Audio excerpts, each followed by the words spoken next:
The Lady of the Barge and Other Stories by W. Jacobs. The Monkey's Paw. Without, the night was cold and wet, but in the small parlor of Laburnum Villa the blinds were drawn and the fire burned brightly. Father and son were at chess, the former, who possessed ideas about the game involving radical changes, putting his king into such sharp and unnecessary perils that it even provoked comment from the white-haired old lady knitting placidly by the fire.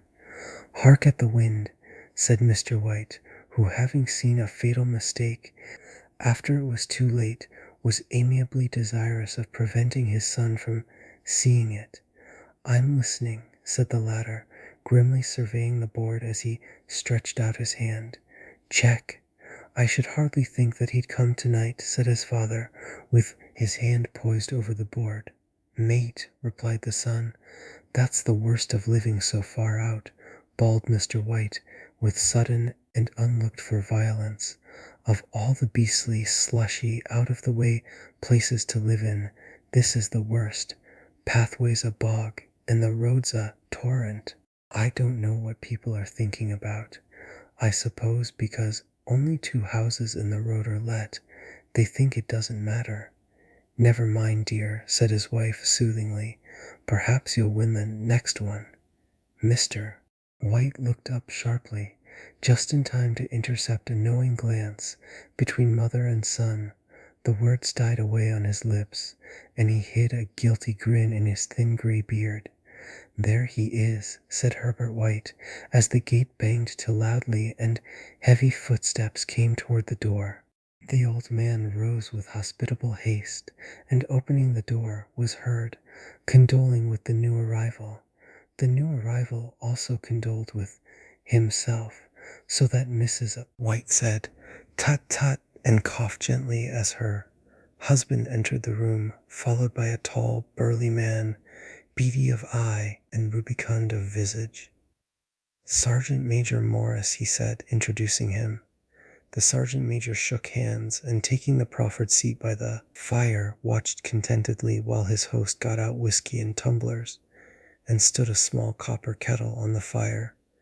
At the 3rd glass his eyes got brighter, and he began to talk the little family circle regarding with eager interest this visitor from distant parts, as he squared his broad shoulders in the chair and spoke of wild scenes and doughty deeds, of wars and plagues and strange peoples. 21 years of it," said Mr. White, nodding at his wife and son. "When he went away he was a slip of a youth in the warehouse. Now look at him." "He don't look to have taken much harm," said Mrs. White politely. "I'd like to go to India myself," said the old man. "Just to look round a bit, you know." "Better where you are," said the sergeant major, shaking his head. He put down the empty glass, and sighing softly, shook it again.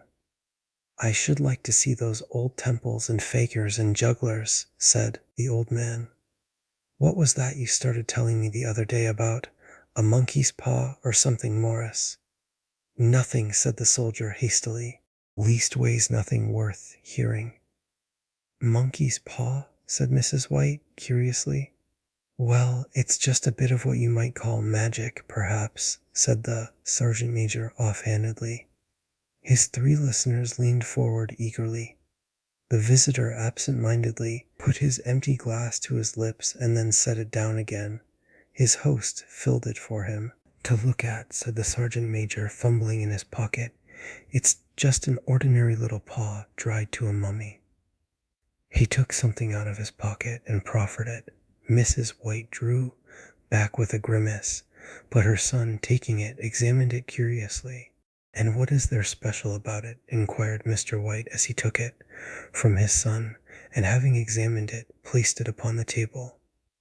"It had a spell put on it by an old fakir," said the sergeant major, "a very holy man. He wanted to show that fate ruled people's lives, and that those who interfered with it did so to their sorrow. He put a spell on it so that 3 separate men could each have 3 wishes from it. His manner was so impressive that his hearers were conscious that their Light laughter jarred somewhat. "Well, why don't you have 3, sir?" said Herbert White cleverly. The soldier regarded him in the way that Middle Ages wont to regard presumptuous youth.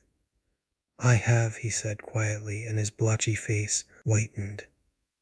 "And did you really have the 3 wishes granted?" asked Mrs. White. "I did," said the sergeant major, and his glass tapped against his strong teeth. "And has anybody else wished?" persisted the old lady. "The first man had his 3 wishes, yes," was the reply. "I don't know what the first 2 were, but the third was for death. That's how I got the paw." His tones were so grave that a hush fell upon the group. "If you've had your 3 wishes, it's no good to you now then." "Morris," said the old man at last, "what do you keep it for?" The soldier shook his head. "Fancy, I suppose," he said slowly. "I did have some idea of selling it, but I don't think I will. It has caused enough mischief already. Besides, people won't buy. They think it's a fairy tale, some of them, and those who do think anything of it want to try it first and pay me afterward." "If you could have another 3 wishes," said the old man, eyeing him keenly, "would you have them?" "I don't know," said the other. "I don't know." He took the paw, and dangling it between his forefinger and thumb, suddenly threw it upon the fire. White, with a slight cry, stooped down and snatched it off. "Better let it burn," said the soldier solemnly. "If you don't want it, Morris," said the other, "give it to me." "I won't," said his friend doggedly. "I threw it on the fire. If you keep it, don't blame me for what happens. Pitch it on the fire again, like a sensible man." The other shook his head and examined his new possession closely. "How do you do it?" he inquired. "Hold it up in your right hand and wish aloud," said the sergeant major, "but I warn you of the consequences." "Sounds like the Arabian Nights _," said Mrs. White, as she rose and began to set the supper. "Don't you think you might wish for 4 pairs of hands for me?" Her husband drew the talisman from pocket, and then all 3 burst into laughter as the sergeant major, with a look of alarm on his face, caught him by the arm. "If you must wish," he said gruffly, "wish for something sensible. Mr. White dropped it back in his pocket, and placing chairs, motioned his friend to the table. In the business of supper the talisman was partly forgotten, and afterward the 3 sat listening in an enthralled fashion to a second installment of the soldier's adventures in India. "If the tale about the monkey's paw is not more truthful than those he has been telling us," said Herbert, as the door closed behind their guest, just in time for him to catch the last train, "we shan't make much out of it." "Did you give him anything for it, father?" inquired Mrs. White, regarding her husband closely. "A trifle," said he, coloring slightly. "He didn't want it, but I made him take it, and he pressed me again to throw it away." "Likely," said Herbert, with pretended horror. "Why, we're going to be rich and famous and happy." "Wish to be an emperor, father, to begin with. Then you can't be henpecked." He darted round the table, pursued by the maligned Mrs. White armed with an antimacassar. Mr. White took the paw from his pocket and eyed it dubiously. "I don't know what to wish for, and that's a fact," he said slowly. "It seems to me I've got all I want. If you only cleared the house you'd be quite happy, wouldn't you?" said Herbert, with his hand on his shoulder. "Well, wish for £200 then. That'll just do it." His father, smiling shamefacedly at his own credulity, held up the talisman as his son, with a solemn face, somewhat marred by a wink at his mother, sat down at the piano and struck a few impressive chords. "I wish for £200, said the old man distinctly. A fine crash from the piano greeted the words, interrupted by a shuddering cry from the old man. His wife and son ran toward him. "It moved," he cried, with a glance of disgust at the object as it lay on the floor. "As I wished, it twisted in my hand like a snake." "Well, I don't see the money," said his son as he picked it up and placed it on the table, "and I bet I never shall." "It must have been your fancy, father," said his wife, regarding him anxiously. He shook his head. "Never mind, though. There's no harm done, but it gave me a shock all the same." They sat down by the fire again while the two men finished their pipes. Outside the wind was higher than ever, and the old man started nervously at the sound of a door banging upstairs. A silence unusual and depressing settled upon all three, which lasted until the old couple rose to retire for the night. "I expect you'll find the cash tied up in a big bag in the middle of your bed," said Herbert, as he bade them good night, "and something horrible squatting up on top of the wardrobe watching you as you pocket your ill-gotten gains." He sat alone in the darkness, gazing at the dying fire and seeing faces in it. The last face was so horrible and so simian that he gazed at it in amazement. It got so vivid that, with a little uneasy laugh, he felt on the table for a glass containing a little water to throw over it. His hand grasped the monkey's paw, and with a little shiver he wiped his hand on his coat and went up to bed. 2. In the brightness of the wintry sun next morning as it streamed over the breakfast table, he laughed at his fears. There was an air of prosaic wholesomeness about the room which it had lacked on the previous night, and the dirty, shriveled little paw was pitched on the sideboard with a carelessness which betokened no great belief in its virtues. "I suppose all old soldiers are the same," said Mrs. White. "The idea of our listening to such nonsense! How could wishes be granted in these days? And if they could, how could £200 hurt you, father?" "Might drop on his head from the sky," said the frivolous Herbert. "Morris said the things happened so naturally," said his father, "that you might, if you so wished, attribute it to coincidence." "Well, don't break into the money before I come back," said Herbert as he rose from the table. "I'm afraid it'll turn you into a mean, avaricious man, and we shall have to disown you." His mother laughed, and following him to the door, watched him down the road, and returning to the breakfast table, was very happy at the expense of her husband's credulity, all of which did not prevent her from scurrying to the door at the postman's knock, nor prevent her from referring somewhat shortly to retired sergeant majors of bibulous habits when she found that the post brought a tailor's bill.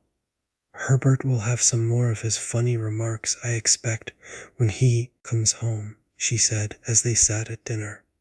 "I dare say," said Mr. White, pouring himself out some beer, "but for all that the thing moved in my hand. That I'll swear to." "You thought it did," said the old lady soothingly. "I say it did," replied the other. "There was no thought about it. I had just, what's the matter?" His wife made no reply. She was watching the mysterious movements of a man outside who, peering in an undecided fashion at the house, appeared to be trying to make up his mind to enter. In mental connection with the £200, she noticed that the stranger was well dressed and wore a silk hat of glossy newness. 3 times he paused at the gate and then walked on again. The 4th time he stood with his hand upon it, and then with sudden resolution flung it open and walked up the path. Mrs. White at the same moment placed her hands behind her, and hurriedly unfastening the strings of her apron, put that useful article of apparel beneath the cushion of her chair. She brought the stranger, who seemed ill at ease, into the room. He gazed at her furtively, and listened in a preoccupied fashion as the old lady apologized for the appearance of the room and her husband's coat, a garment which he usually reserved for the garden. She then waited as patiently as her sex would permit for him to broach his business, but he was at first strangely silent. "I was asked to call," he said at last, and stooped and picked a piece of cotton from his trousers. "I come from Ma and Megan's." The old lady started, Is anything the matter? She asked, breathlessly. Has anything happened to Herbert? What is it? What is it? Her husband interposed. There, mother, he said hastily. Sit down, and don't jump to conclusions. You've not brought bad news, I'm sure, sir, and he eyed the other wistfully. I'm sorry, began the visitor. Is he hurt? Demanded the mother wildly. The visitor bowed in assent. Badly hurt, he said quietly, but he is not in any pain. Oh, thank God, said the old woman, clasping her hands. Thank God for that. She broke off suddenly as the sinister meaning of the assurance dawned upon her, and she saw the awful confirmation of her fears in the other's averted face. She caught her breath, and turning to her slower-witted husband, laid her trembling old hand upon his. There was a long silence. He was caught in the machinery, said the visitor at length in a low voice. Caught in the machinery, repeated Mr. White in a dazed fashion. Yes. He sat staring blankly out at the window, and taking his wife's hand between his own, pressed it as he had been wont to do in their old courting days nearly 40 years before. He was the only one left to us, he said, turning gently to the visitor. It is hard, the other coughed, and rising walked slowly to the window. The firm wished me to convey their sincere sympathy with you in your great loss, he said, without looking round. I beg that you will understand. I am only their servant and merely obeying orders. There was no reply. The old woman's face was white, her eyes staring, and her breath inaudible. On the husband's face was a look such as his friend the sergeant might have carried into his first action. I was to say that Ma and Meggins disclaim all responsibility, continued the other. They admit no liability at all, but in consideration of your son's services, they wish to present you with a certain sum as compensation. Mr. White dropped his wife's hand, and rising to his feet, gazed with a look of horror at his visitor. His dry lips shaped the words. How much? 200 pounds, was the answer.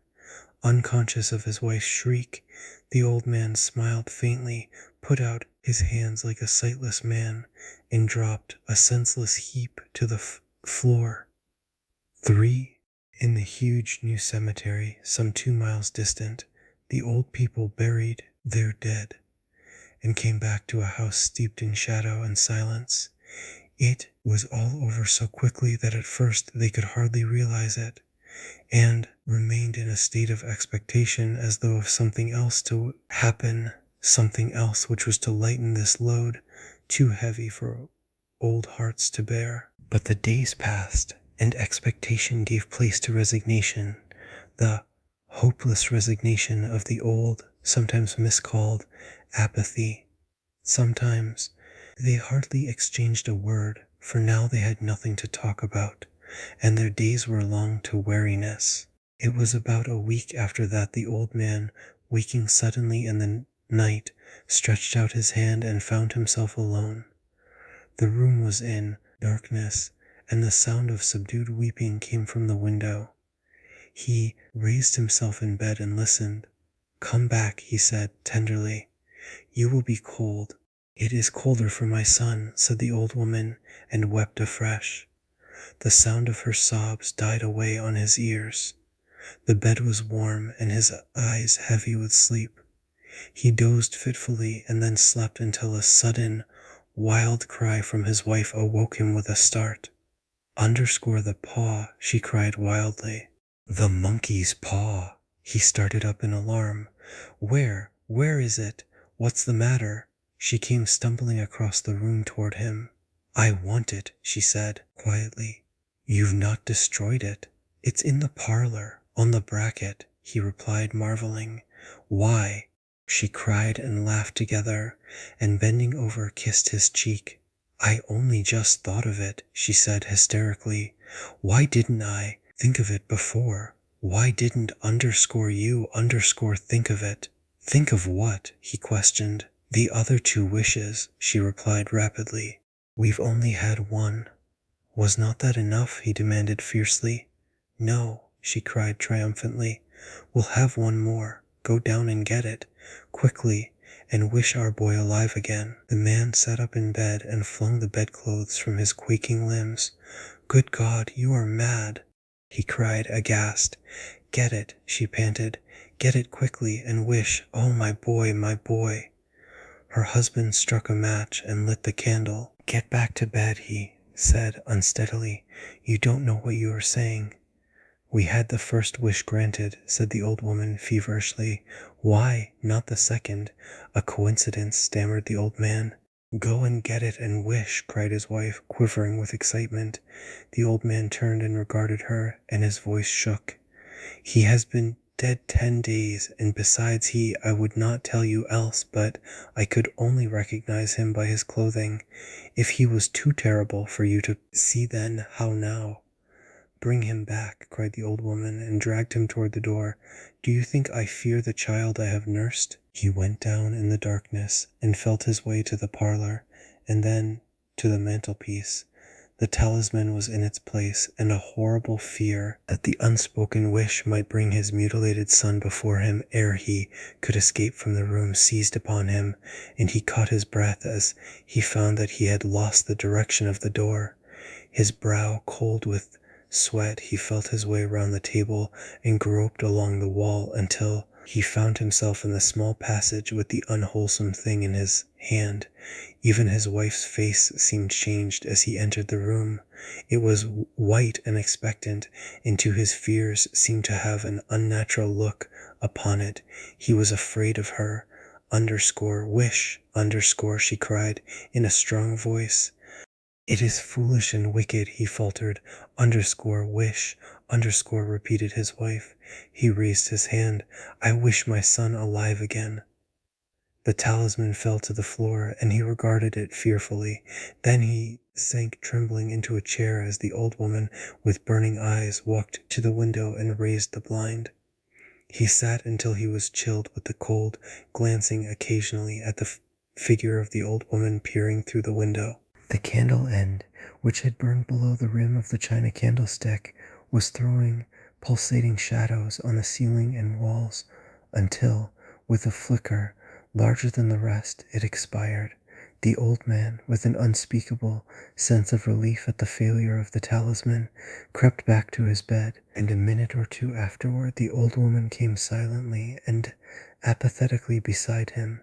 Neither spoke, but lay silently listening to the ticking of the clock. A stair creaked, and a squeaky mouse scurried noisily through the wall. The darkness was oppressive, and after lying for some time screwing up his courage, he took the box of matches, and striking one, went downstairs for a candle. At the foot of the stairs the match went out, and he paused to strike another, and at the same moment a knock, so quiet and stealthy as to be scarcely audible, sounded on the front door. The matches fell from his hand and spilled in the passage. He stood, motionless, his breath suspended until the knock was repeated. Then he turned and fled swiftly back to his room and closed the door behind him. A third knock sounded through the house. What's that? Cried the old woman, starting up. A rat, said the old man in shaking tones. A rat. It passed me on the stairs. His wife sat up in bed listening. A loud knock resounded through the house. It's Herbert, she screamed. It's Herbert. She ran to the door, but her husband was before her, and catching her by the arm, held her tightly. What are you going to do? He whispered hoarsely. It's my boy. It's Herbert, she cried, struggling mechanically. I forgot it was 2 miles away. What are you holding me for? Let go. I must open the door.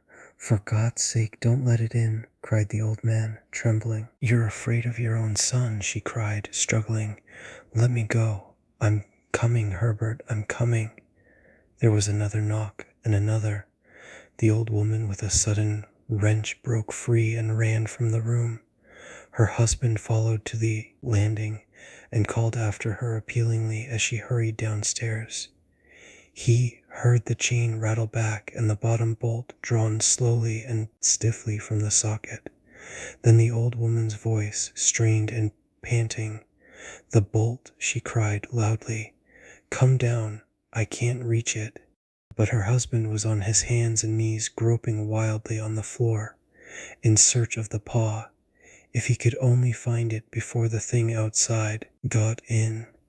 A perfect fusillade of knocks reverberated through the house, and he heard the scraping of a chair as his wife put it down in the passage against the door.